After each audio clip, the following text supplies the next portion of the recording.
What happens after an Arahant's death? An inevitable question that arises in the discussion of Nibbana is, what happens to an Arahant after death? Or does a person who has realized Nibbana exist after death or not? In truth, this question is centered around self-view. The devotion to self is acting as a catalyst in posing the question. This attachment to self, or to the label of self, attavadu padana, a doctrine of self, is firmly embedded in the hearts of an enlightened people, supported by the thirst for being, bhavatanha, and based on ignorance, avidya. The Buddha did not encourage debating this question if one has not eliminated ignorance and craving. He encouraged knowledge through application rather than conjecture. No matter how one responds to these inquiries, the latent root attachment to self will inevitably lead to a biased understanding. The questioner will incline towards a wrong view of Nibbana as either an enduring self or an eradication of self. It is easy for annihilationists to view Nibbana as extinction because Buddhism emphasizes disentangling from the widespread belief in eternalism. As for eternalists, when their idea of self is invalidated, they search for a substitute to compensate for the sense of void or to restore the idea of a stable self. When they encounter a teaching that advocates uprooting the fixed belief in self, it can seem to them that the self vanishes. They may then seize Nibbana as a haven for the self, or equate Nibbana as eternal life or the promised land. Many esteemed and wise individuals who are free from almost all forms of attachment get caught up in these views. The escape from this net leads to complete liberation. The Buddhist teachings admit that such freedom is extremely difficult to achieve and refer to this subtle attachment to views as the Brahma ensnaring web, Brahmajala, an entanglement for the virtuous and wise. As mentioned in the chapter on the 3 characteristics, an Arahant may be referred to one who has abandoned the self, attajaha. This expression is used for the sake of convenience, say in poetic verses, yet it would have been expected that the listener understood this in the sense of abandoning an attachment to the concept of self. This is also the case with such expressions as boost the ego, self-preservation, or similar references to self, which are used for the sake of simplicity. The term self here should be understood as self-image, or an attachment to the concept of self. Nibbana and the practice for Nibbana have nothing to do with destroying the self, because there is no self to destroy. It is the attachment to concepts of self that must be destroyed. One must remove the attachment to self-assertions, self-views, and self-perceptions. Nibbana is the end of these misunderstandings and the end of the suffering caused by attachment. When the yearning for self ceases, all theories of self automatically lose their significance. When the attachment to self is uprooted, things will be seen as they truly are. There is no need for further speculation about self. When the craving and grasping which gives rise to self ceases, the matter of self vanishes of its own accord. Nibbana is the cessation of suffering, not the cessation of self, since there is no self that ceases. Reflect on the Buddha's words. I teach only suffering and the end of suffering. In order to shift the emphasis from the preoccupation with Nibbana and philosophical debate, the Buddha usually referred to Nibbana in the context of practical application, or to the related benefits for everyday life, as demonstrated in passages of the Tipitaka. Rather than give lengthy explanations on the subject of what happens to Arahants after they die, some teachings of the Buddha are listed below for consideration. A. This teaching offers a basic understanding on the subject of self, presenting the two extreme views of eternalism and extinction. It also elucidates the meaning of bhavatanha and vibhavatanha. Bhikkhus, both devas and humans, are subjected to the hold of two views. Some are bogged down, some overreach, while those with vision see, and how monks are some bogged down. Devas and humans delight in becoming, bhava, rejoice in becoming, take pleasure in becoming. When the Dhamma is being taught for the cessation of becoming, bhava nirodha, the hearts of those devas and humans do not leap forward, do not gain confidence, do not become settled, do not yield. Thus are some bogged down. And how monks do some overreach. Some devas and humans are afflicted, depressed, and disgusted by becoming. They delight in non-becoming, bhava extinction, saying, My good sir, with the breakup of the body at death, this self is annihilated, destroyed, and no longer exists. This state is supreme, excellent, and true, thus do some overreach. And how monks do those with vision see?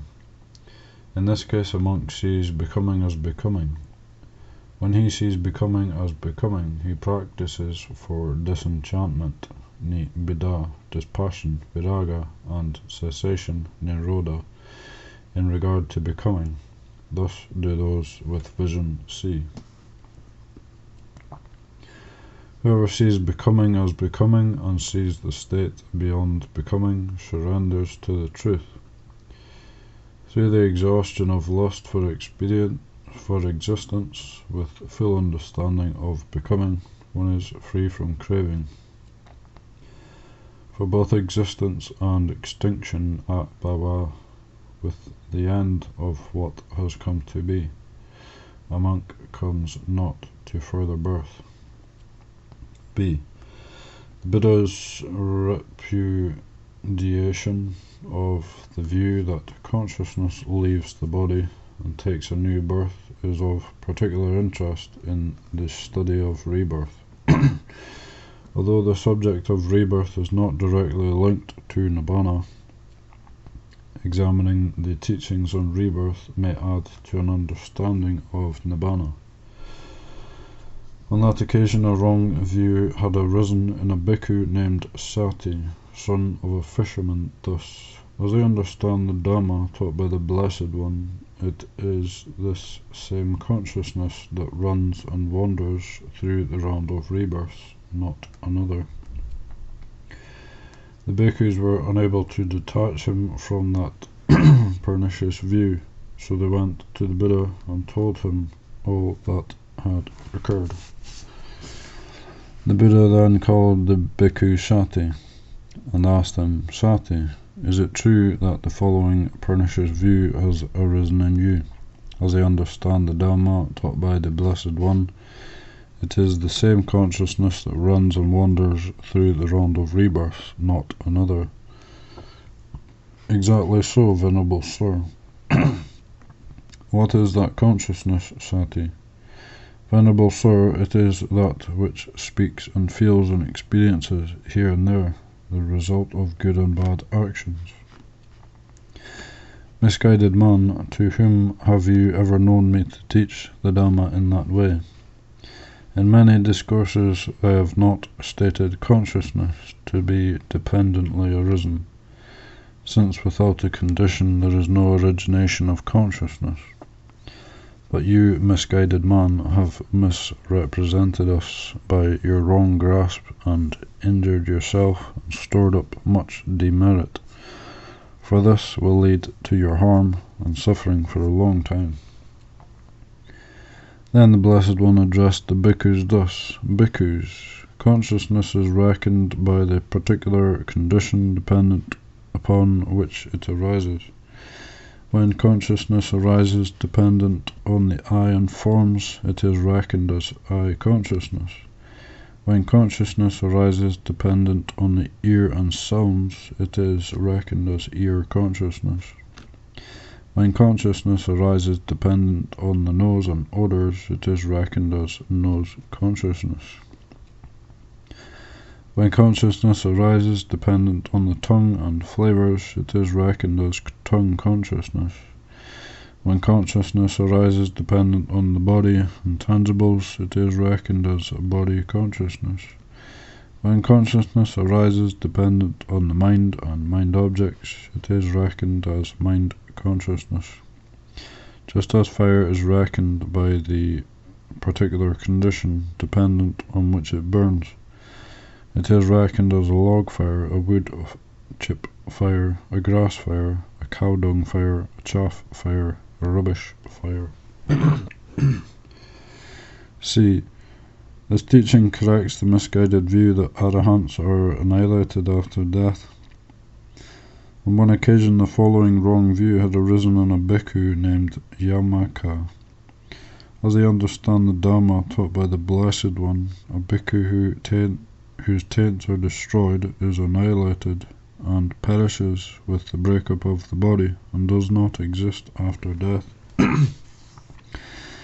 A number of bhikkhus unsuccessfully tried to rid him of this wrong view. They therefore asked the Venerable Sariputta for assistance. Sariputta approached Yamaka and conducted the following conversation. Is it true, friend Yamaka, that a pernicious view as this has arisen in you? As I understand the Dhamma taught by the Blessed One, a bhikkhu whose taints are destroyed is annihilated and perishes with the breakup of the body, and does not exist after death. Exactly so, friend. What do you think, friend Yamaka? Is form permanent or impermanent? Impermanent, friend. Is feeling, perception, volitional formations, consciousness permanent or impermanent? Impermanent, friend. Therefore, any kind of form, feeling, perception, volitional formations, consciousness whatsoever, whether past, future, or present, internal or external, gross or subtle, inferior or superior, far or near, should be seen as it really is, with correct wisdom thus: this is not mine, this I am not, this is not myself. Seeing thus, one's mind is liberated. What do you think, friend Yamaka? Do you regard form as the Tathagata? No, friend. Do you regard feeling, perception, volitional formations, consciousness as the Tathagata? No, friend. What do you think, friend Yamaka? Do you regard the Tathagata as in form? No, friend. Do you regard the Tathagata as apart from form? No, friend. Do you regard the Tathagata as in feeling, apart from feeling, as in perception, apart from perception, as in volitional formations, as apart from volitional formations, as in consciousness, as apart from consciousness, no friend. What do you think, friend Yamaka? Do you regard form, feeling, perception, volitional formations, and consciousness taken together as the Tathagata? No, friend. What do you think, friend Yamaka? Do you regard the Tathagata as one who is without form, without feeling, without perception, without volitional formations, without consciousness? No, friend. But friend, when the Tathagata is not apprehended by you as real and actual here in this very life, it is fitting for you to declare, as I understand the Dhamma taught by the Blessed One, a bhikkhu whose taints are destroyed is annihilated and perishes with the breakup of the body, and does not exist after death. Formerly, friend Sariputta, when I was ignorant, I did hold that pernicious view. But now that I have heard this Dhamma teaching of the Venerable Sariputta, I have abandoned that pernicious view and have made the breakthrough to the Dhamma. If, friend Yamaka, people were to ask you, friend Yamaka, when a bhikkhu is an Arahant, one whose taints are destroyed, what happens to him with the breakup of the body after death? Being asked thus, what would you answer? If they were to ask me this, friend, I would answer thus. Friends, form is impermanent. What is impermanent is dukkha. What is dukkha has ceased and passed away. Feeling, perception, volitional formations, consciousness is impermanent. What is impermanent is dukkha. What is dukkha has ceased and passed away. Being asked thus, friend, I would answer in such a way. Good friend Yamaka. D. In this teaching, the Buddha, while conversing with the wanderer Vacchagotta, compares the death of an Arahant with the extinguishing of a fire. When a bhikkhu's mind is liberated thus, Master Gautama, where does he reappear after death? The term reappears does not apply Vaccha. Then he does not reappear, Master Gautama. The term does not reappear does not apply Vaccha. Then he both reappears and does not reappear, Master Gautama. The term both reappears and does not reappear does not apply Vaccha. Then he neither reappears nor does not reappear, Master Gautama. The term neither reappears nor does not reappear does not apply Vaccha. Here I have fallen into bewilderment, Master Gautama. Here I have fallen into confusion, and the measure of confidence I had gained through a previous conversation with Master Gautama has now disappeared. It is enough to cause you bewilderment, Vaccha, enough to cause you confusion, for this Dhamma, Vaccha, is profound, hard to see, and hard to understand, peaceful and sublime, unattainable by mere reasoning, subtle to be experienced by the wise. It is hard for you to understand it when you hold another view, accept another teaching, approve of another teaching, pursue a different training, and follow a different teacher. So I shall question you about this in return. Vaccha. Answer as you choose. What do you think, Vaccha? Suppose a fire were burning before you. Would you know? This fire is burning before me. I would, Master Gautama. If someone were to ask you, Vaccha, what does this fire burning before you burn in dependence on? Being asked thus, what would you answer? Being asked thus, Master Gautama, I would answer, This fire burning before me burns in dependence on grass and sticks. If that fire before you were to be extinguished, would you know? This fire before me has been extinguished. I would, Master Gautama. If someone were to ask you, Vacha, when that fire before you was extinguished, to which direction did it go? To the east, the west, the north, or the south? Being asked thus, what would you answer? That does not apply, Master Gautama. The fire burned in dependence on its fuel of grass and sticks. When that is used up, if it does not get any more fuel, being without fuel, it is reckoned as extinguished. So too, Vacha, the Tathagata has abandoned that material form, feeling, perception, volitional formations, consciousness, by which one describing the Tathagata might describe him.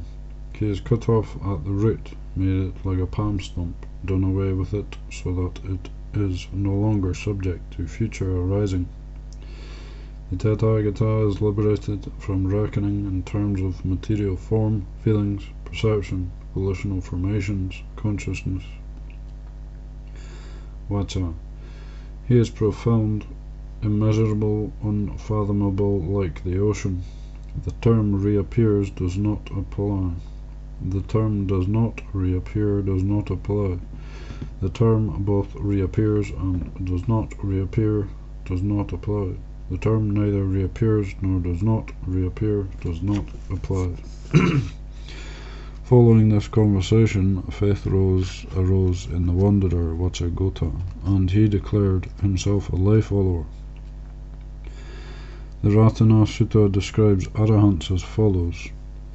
With previous birth exhausted, and no new birth arising, the mind disengaged from future birth, the seeds of existence destroyed, with no impulse to grow again, those wise ones are extinguished, even as this lamp. At the final passing away, Parinibbana, of Venerable Dabbamalaputta, the Buddha uttered this verse. Broken is the body, all perception has ceased, feelings are stilled, volitional formations calmed, and consciousness has reached its end. The Buddha recounted the events of this passing away to the monks and uttered this verse. Just as the destination of a blazing spark of fire, struck from the anvil, gradually fading, cannot be known, so in the case of those who have rightly won release and crossed the flood of binding lusts and reached unshakable bliss, their destination cannot be defined.